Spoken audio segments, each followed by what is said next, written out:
I don't have to justify my decisions to you, she said. So I left the apartment key on the counter. Now her lover stole her money, and she's asking to borrow a couch. Hey viewers, before we move on to the video, please make sure to subscribe to the channel and hit the like button if you want to see more stories like this. Thanks. I was the kind of guy who built things. Not just furniture or websites, but a life. For 6 years, my world revolved around Sarah. She was my project, my partner, my everything. When we met, she was a whirlwind of beautiful chaos, creative, spontaneous, and maybe a little directionless. I was the opposite. I had a 5-year plan for my career, a 10-year plan for a house, and a 20-year plan for our future. People would tell us we were balance. I grounded her, and she pushed me out of my comfort zone. That's what I told myself, anyway. I worked 2 jobs. My full-time gig as a project manager was stable, and my weekend freelance design work paid for all the fun stuff. Our vacations, our dinners out, even her car payments sometimes. I covered it. Sarah was an artist. She said her soul was too pure for the corporate world. I told her that was fine. I'd handle the money stuff. I believed in her, in us. Our apartment was a testament to our future. 2 mismatched souls building a home. I had a blueprint for our kitchen remodel tacked to my office wall. We were saving for a down payment on a little craftsman house. The goal was to hit our savings target by the end of the year. Every extra hour I put in, every late night I spent staring at a monitor was for that house. For her. For us. Then, the whispers started. First, they were just in my head. She became distant. She'd get a text and a small smile would play on her lips. But if I walked into the room, she'd suddenly put her phone face down. She started taking long walks that turned into hours-long absences. Her excuses were always vague, always just out of reach. Needed to clear my head, she'd say. Ran into a friend. The small details of her life, which she'd once shared so freely, became a private world I wasn't allowed into. One Thursday night, the whispers became a shout. She was dressed up to go out. She said she was meeting a friend from her painting collective. She'd been mentioning this group more and more lately, specifically this one guy, Mark. She'd talk about him like he was some kind of enlightened guru, a free spirit, who lived life on his own terms. I didn't like the way she said his name. I was finishing up a work project, but I looked at her from my desk. Hey, you've been a little different lately. Is everything okay? She didn't meet my eyes. She was fiddling with her phone, scrolling through some app. I'm fine, Alex. Don't worry so much. I'm not worried. I'm just concerned. You're never here anymore. And when you are, it feels like you're a million miles away. She sighed, a dramatic, frustrated sound that told me I was being a drag. Don't do this. Not tonight. I have to go. No, we're talking about this now. What is it? What's going on with you and this Mark guy? Is he a friend, or is he something more? She finally looked up from her phone, and the expression on her face was cold. It was the face of a stranger. There was no warmth, no love, only annoyance. She looked at me like I was a problem to be solved, not a person she loved. I don't have to justify my decisions to you, Alex. You're not my keeper. The words hung in the air, a final and absolute confirmation of what I'd already known. She was gone. Not physically, not yet. But her soul, her loyalty, her love, she had already given it away. The plans for the house, the savings account, the 6 years of my life I'd poured into us, they were all a joke. My world didn't just stop, it evaporated. And her smug, entitled smirk as she said it was a blade through my chest. I stood there, feeling the silence close in around me after she spoke. It wasn't a shocked silence. It was the quiet of a man who'd just had a terminal diagnosis confirmed. She looked at me, a flicker of something, maybe impatience, maybe defiance, in her eyes. She wanted to fight. She wanted me to yell, to beg, to make a scene. That's what she expected from me, from the boring, predictable guy. But I just shook my head. She didn't get to go out that night. She stayed home, a phantom presence in the living room while I went into the bedroom. I didn't sleep. I just stared at the ceiling, at the faint glow of the streetlights outside, and I thought about the house. I saw the blueprint on the wall in my mind. The sunroom where she was going to paint, the garden where I was going to plant vegetables. All of it was a lie. The next morning, she was still cold and distant. I knew it was time. So, I guess this is it, I said, leaning against the kitchen counter, my hands in my pockets.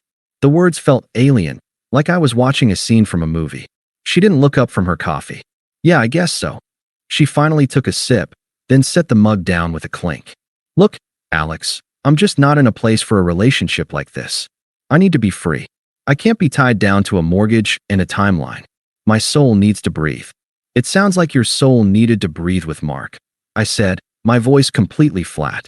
She finally looked at me, a hint of a smile playing on her lips. It was a smug, victorious smile. She thought she was so clever. Mark understands me in a way you don't. He's a visionary, an innovator. He sees the bigger picture. I need someone who's not afraid to take risks, to live in the moment. You're a wonderful man, Alex, you really are. You'll make someone a great husband one day. But I'm not her. I don't want a life that's already planned out. I don't want to get married, or have a house, or a family. That's not what I want. The hypocrisy was so thick I could almost choke on it. The marriage, the house, the family, we had talked about them for years. They weren't just my plans, they were our plans. So that's it. I asked, my voice calm, almost detached. You're leaving me because I'm stable, and because you found someone more exciting? Don't put it like that, she said, waving a hand dismissively. It's not about you. It's about me. I have to live my truth. I can't apologize for that. I just nodded slowly, my gaze unwavering. I didn't get angry. I didn't plead. I didn't beg. What was there to say? She had already made her choice.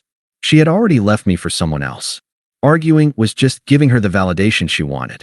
I walked into the bedroom. I packed a small bag with a few essentials, some clothes, my laptop, my toothbrush, things I couldn't easily replace. I left all the things I'd bought for her, all the things that represented the life we were supposed to have. I walked back into the living room, where she was still sitting, a satisfied look on her face.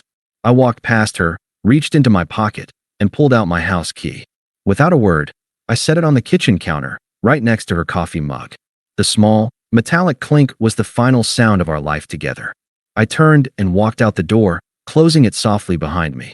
I spent the first few nights on a friend's couch, the ache of it all a physical weight in my chest. But the silence, the sheer emptiness of my phone, was a strange kind of medicine. For years, my life had been a series of notifications, texts, and calls from her. Now, there was nothing. No demands, no excuses, no drama. I didn't have to check her location or wonder where she was. I was completely free, and the shock of it was starting to feel like peace. I found a new place a few weeks later. It was a smaller apartment, a bit more expensive, but it was mine. I didn't have to compromise on a single design choice. I painted the walls the colors I wanted, not the colors she found spiritually calming. I didn't buy new furniture to fill the empty space. I bought tools. I started on the project I had been putting off for years, building a custom workbench for my old hobby, woodworking. The sound of a saw and the smell of fresh wood filled my evenings. It was a stark contrast to the quiet anxiety that used to follow me home. As the months passed, the sting of the betrayal faded into a dull memory. My world had gotten smaller, but it was also entirely my own. I got a promotion at my full-time job. I started taking on more design clients. The money I was now making was going straight into my own savings account, and the progress was faster than I ever thought possible. Then, the whispers started again. This time, they came from outside my bubble. A mutual friend, Mike, called me. We hadn't talked much since the breakup. He was always closer to Sarah and her friends.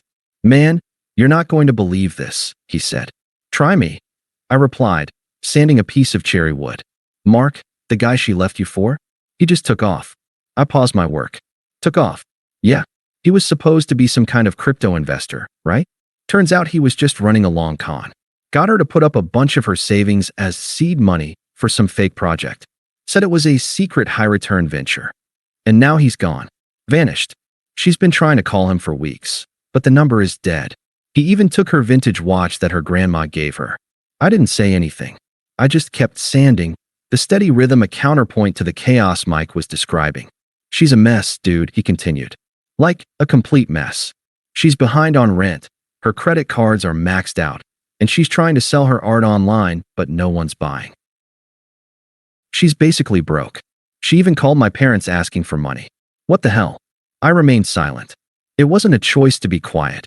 It was just that I had nothing to say. I felt no pity, no satisfaction, just a deep sense of completion. The betrayal had been an open wound, and this news was the final suture. It was over. The universe had balanced the scales without my intervention. The man she left me for, the visionary who was going to teach her to live in the moment, was just a thief. And she, the woman who didn't have to justify her decisions, was now paying the price for the one she made. I was exactly where I needed to be, and she was exactly where she deserved to be. I didn't feel sorry for her. I didn't feel anything at all. My peace was short-lived. A few weeks after Mike's call, the silence on my phone was broken. The first text came late on a Friday night. It was from a number I didn't recognize. "Hey, it's Sarah. Hope you're doing well." I didn't respond. I didn't even save the number. I just deleted the message and went back to the workbench. The next day, another one came. "Alex, I miss you. Can we talk? Please." I deleted that one too. A few days passed, and the texts became more desperate. "I need to explain what happened. I made a huge mistake. Can you please just call me?" When I didn't respond, the attempts began to escalate. She started calling from different numbers, leaving voicemails that were a mix of sobbing and rambling excuses. "I know I was stupid, but I was just so lost," she'd say, her voice cracking. "He was so charming, and I just got caught up in it. You were the one thing that was real." Then, the flying monkeys arrived. Sarah's friends, the ones who had laughed at me for being too settled, started to message me. "Hey, Alex. I know things ended badly, but Sarah is really struggling. She told me what happened. You two were so good together. She needs a friend right now." I ignored them. But a few days later, a call came from a number I did recognize, her mom. I answered out of sheer surprise. "Alex." Her voice was cold and accusatory. "It's been months, and you won't even respond to your phone. Sarah is in a very fragile place. She just lost everything because of that man. She needs you. You are her foundation. You've always been her rock, and now you're just gone." "With all due respect," I said, my voice steady, "what happened to her is not my responsibility. She chose to throw everything away. Her problems are not my problems." "That is a heartless thing to say," she snapped. "After everything you two went through? She's your family." "No," I said firmly. "She's not. Not anymore." She made that clear when she said she didn't have to justify her decisions to me.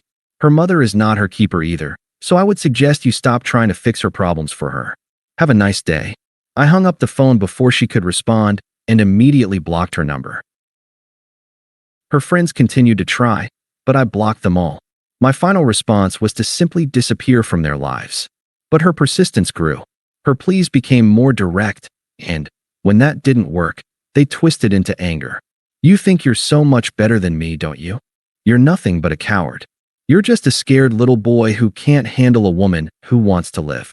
I hope you're happy alone, because you'll never find anyone who loved you like I did." I read the text, and a quiet smile touched my lips. She was right. She was unraveling, showing her true colors for the world to see, and I was exactly where I wanted to be, alone. But not for long. Not anymore. I already had someone who was a better fit for my life. I had myself. It was a Saturday morning, 6 months after I'd walked away, when she finally found me. I had just finished a run and was walking to my new apartment. It was a beautiful place, an old building with exposed brick and high ceilings, and it was entirely mine. I saw her standing there, on the sidewalk across the street, looking up at my window. Her hair was a mess. Her clothes, once so meticulously chosen, were wrinkled and cheap-looking. She saw me, and her eyes, once filled with a kind of sparkling arrogance, were now hollow and desperate. "Alex," she called out, her voice thin. I walked toward her, not with anger or fear, but with the quiet calm of a man who no longer had to pretend. As I got closer, I saw the tears in her eyes. It was a performance. I knew it. She had always been an incredible actress. "Alex, I'm so sorry. I was so stupid. I'm in so much trouble." She took a step toward me, her hand reaching out. I stopped her with a subtle, physical block, just a slight turn of my body that created an invisible wall between us. "I know," I said. "I heard." Her face crumpled. "He took everything. My savings, my credit cards, he even sold my car. He's gone, Alex. I have nowhere to go. I just need a place to stay for a while, just until I get back on my feet." I looked at her, and it was like I was seeing a ghost. The person in front of me was a memory, a character from a life I no longer lived. You're asking to borrow a couch? I know it's a lot to ask, but you're the only one I can turn to. We were a family. You're my home. The words were an attempt to pull on heartstrings that had long since atrophied. Sarah, I said, my voice quiet but firm. Do you remember when you said you didn't have to justify your decisions to me? She flinched. I was stupid. I was in a bad place. I'm so sorry.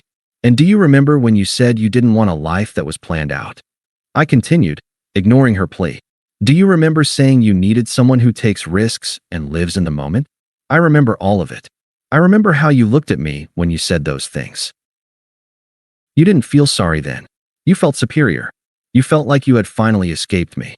She began to sob, the tears finally running down her cheeks. That wasn't the real me. It was all a mistake. The real you is right here, I said, gesturing to her. The woman who says she doesn't have to justify her decisions. The woman who throws away 6 years of someone's life because she's bored. The woman who comes back only when she has nowhere else to go. This is you. She stopped crying, the desperation on her face replaced by a flicker of the old anger.